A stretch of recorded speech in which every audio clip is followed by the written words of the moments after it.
Damn it! I was sure this was gonna suck. They always suck. I figured what was going to happen was they were going to show off the 2 figures they already announced and then do like 1 more. So there wouldn't be much for me to talk about. Therefore, I could wait a couple weeks to do this video, and therefore I could get through more of the reviews I've been meaning to. But then they had to come in with the whole Wave 2 of Legacy, most of which hadn't even been stolen and reviewed before they were announced. Then Wednesday's video happened, and the majority of comments on that one were probably not about the subject of the video, but wanting to know what I thought about the reveals. So now I gotta do this and not what I planned for today. Whatever, I needed to talk about Blitzwing again anyways. I didn't actually watch the stream myself, only catching the part with Menasor after the fact to get a decent picture of him, so I don't know what it was like to watch. But damn it if looking at the online toy stores the next day wasn't a shock. Anyways, let's go through this fan-fucking-tastic Fan-fucking-Tuesday, and we will start with the first figure of the new reveals I saw, G-Axis. God, this thing is weird. I mean, congrats to the G2 fans out there. I'm happy that you have something to look forward to, but I could not want this less. This is about as ugly as a figure can get to me. The shins gross me out with their weird unshielded leg gore, like he had his skin flayed off. The colors are rancid. Bananas and cream with celery, anyone? I just hate looking at this. This would be a lot better to my eye in the orange of the IDW version. But better colors are not saving that head sculpt. I hate his stupid goldfish head. This makes the Siege Impactor with his unfinished face look handsome. Why is his mouth halfway up his head, consuming his own nose? Is he animated Optimus Prime's father? I know this is supposed to be ugly because G2 was intentionally ugly, because it was the 90s and for some reason ugly was cool at the time, but the result is that it's fucking ugly and I don't like looking at it. Got the G2 Decepticon badge right there, that's at least interesting. Real quick, is this a retool of the Titans Return Trigger Happy? He seems to be working on a lot of the same principles at least. Like he's got the arms on the flank pieces that hinge away, with the backpack folding up to where the head goes. It looks like most of this is new, but I can't help but wonder how much of the torso is going to resemble that design. You just gotta love how bad the 90s sucked. They were all about dark and edgy bullshit, where everything's super serious and everything's so manly. But then you have villains who just have little bat wings on their ankles that they bought at a Halloween store, who are supposed to be the most real threat of all time. These are diametrically opposed ways of being tacky, and they are both on one figure. And then the alt mode sure is something. It's reminiscent of what it used to turn into, but not quite there, to the point where I have to wonder what this is going to be a pre-tool of. Like, in no way does this fit Armada Starscream, so it has to be someone else, but I don't know who that could possibly be. Also, just riding on his kibble there. Again, if you like this, I'm glad you're getting something you probably never thought you would, but if I pick this up, it will be for the show, and then I will be getting rid of it immediately after. It doesn't look like a bad figure at all, it's probably quite good. It just hurts me to look at it. Let's move on to one of the early reveals they showed off, Wild Rider. I don't really have too much to say about this. It looks very much like the character whose design I already don't care for. Alt mode looks great, but he's paying for it with one of the worst backpacks I've ever seen. It's such a clusterfuck back there, it honestly looks like they were trying to make the backpack as obtrusive as possible with it all exploded out like that. I get that sacrifices have to be made for the combined mode, but it seems the cost of this is that Wild Rider is a particularly egregious example of a shell former. Then let's wrap back around to Blitzwing. I'm happy to say that the stupid fists on him are not going to be the fists on Menasor like I predicted. But I want to make it clear that that was never a fully serious prediction. I was just saying that I wouldn't put it past Hasbro to try and force us to buy Blitzwing like that. Not that it seemed likely that that was what they were going to do. And back on the subject of the alt mode, people were confused as to why I was complaining that the tank looked the way it does because it's G1 accurate. And people were confused as to why I was complaining that it looks the way that it does because it's not trying to be G1 accurate. I did not write that by mistake. There were two groups of people with completely conflicting views on it. First off, I want to say to the third group of people who are in the camp of, it's a mistake, dude, the guy who stole the figure just couldn't figure out how to transform it properly. According to Hasbro, that is the way this is supposed to look. To answer the other two groups, the problem with this hideous thing is that it is both G1 accurate and not at all. Why is it the completely wrong tank if they are going out of their way to include the cockpit nose? And why is it the wrong cockpit nose if they are going out of their way to include it? This part was like 1/7 as prominently visible on the animation model, and the top of the tank was supposed to be 100% tan, plus it's not supposed to have jet boosters on the back. So they added in the most hideous, unwanted feature of the G1 design for G1 accuracy, and then they just didn't make any other part of this G1 accurate. Why would you ruin it like this if you weren't going to go all the way with it? You put the ugliest part you could think of on the figure, and then just gave up on G1 accuracy. Did you discourage yourselves by realizing just how bad it looked, but then didn't bother undoing it? Go all the way with G1 accuracy, or don't go at all. Pick one. Next up, let's talk about Soundwave. What a joke that is, am I right?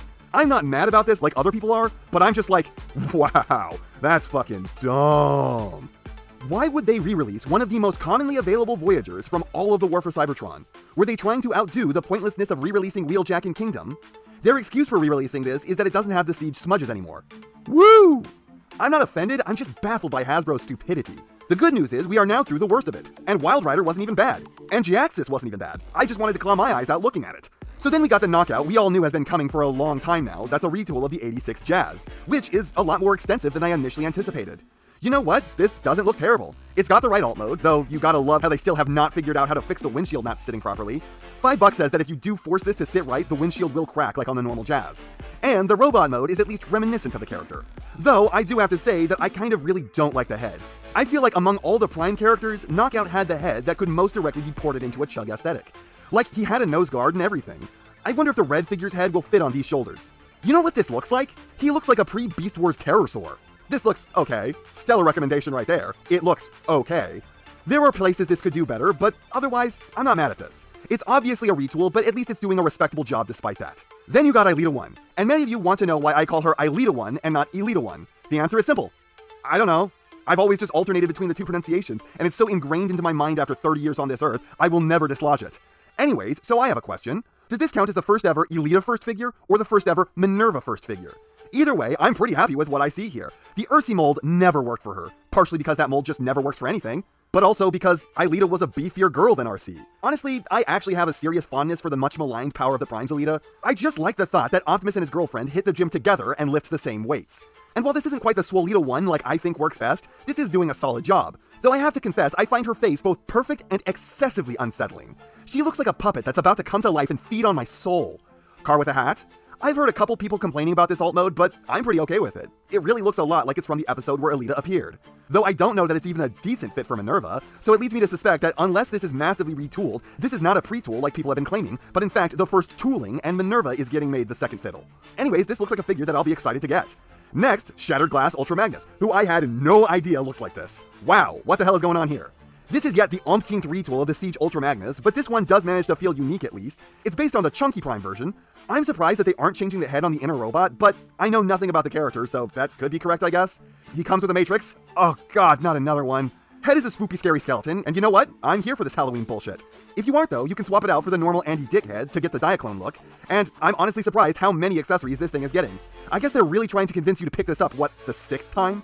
Then we got Tarantulas, and hell to the fuck yes! This looks fantastic! I am so happy with this, it looks so perfect! There was a rumor going around that I never bought, where people expected this to be a retool of Black Arachnia, but I'm happy to pronounce that rumor squashed like a bug. This is 100% its own thing, and it's glorious. Though this figure is obviously lugging around its whole alt mode on its back, it still cleans up pretty well. Though the bug legs being hung off his arms on brackets is pretty ugly. I like that he's coming with his transmetal gun too. And the spider mode is awesome. Despite going for a realistic spider, one of those horrible abominations people try to convince you is cute it seems, this is actually really close to the original design he had in the show. Honestly, it's close to the point where I have to question why they just didn't go with full tune accuracy. This is like 5% away from just looking like the show model. I get the feeling that this one will cause some arachnophobia though. It's real creepy looking. But yeah, I'm thrilled with this one. I got no qualms with what I'm seeing here. Nice to have them absolutely knock Tarantulas out of the park after waiting so long for him. Lastly, the one we've all been waiting to see, Motormaster. You know me, I don't care about Menasor or the Stunticons, but this Motormaster here actually looks really cool. I like that the arms have these drums on them, gives them some more spice than they normally have, aided by the two-tone nature of them. I also think the knees are pretty cool with the techno detail that's unique to the Chug lines over Masterpiece stuff. Honestly, all the extra greeble on this guy really pumps him up a lot more than usual for me.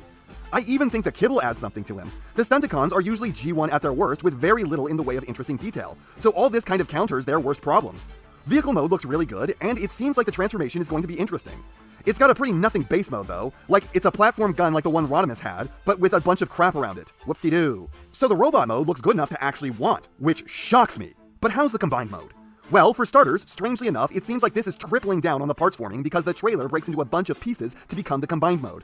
Which, honestly, I don't know why more of the other companies don't do that. If it's already 90% a parts former, what's wrong with going all the way? It seems like it just gives you more options. Unfortunately, they seem to have made the fucking stupid decision to put the cars on the backs of the legs because G1. I cannot be less enthusiastic about this idea. The head on Menasor looks kind of awful, and how much do you want to bet that Motormaster is just hanging off the back and you could leave him off the figure entirely with no consequences? The other guys are important for filling out the look. Motormaster is just here to say that he's on the combined mode. Overall, this looks better than I expected it to, except for the stupid legs. I mean, it's a Motormaster and Menasor I kind of like the look of. It's absolutely miraculous. And you know what? This next wave of Legacy is looking much less shaky than the first. Honestly, the first is turning out to be really good, and the next one is leaving me with none of the misgivings the first one did. I mean, Blitzwing looks like it's going to be bad. Seriously, the Titan's Return did just about everything better at the cost of being like 20% less G1 accurate in robot mode and being $20 less. But outside that, I may hate the way G-Axis looks, but I can freely admit that it seems like it's still a quality figure. And the Soundwave is an absolutely lame duck inclusion, but at least it's not a Kingdom situation where they repacked the worst figure of the previous line. Everything else is looking at least decent to very exciting, so long as the stylistic choices are something you can get past. I can't get past G-Axis, but Prime fans may be able to get past Knockout. Elita looks great, Ultra Magnus is at least interesting, and Tarantulas is everything. And that's not half what I have to say, but it's enough what I have to say. And I know, you know, what everyone else tells you to do at the end of these videos. So, if you liked what you saw here, please do that. And if you'd like to take it a step further, then please, share this video with any friend you think may be interested. I hope you all enjoyed listening to me waste your time.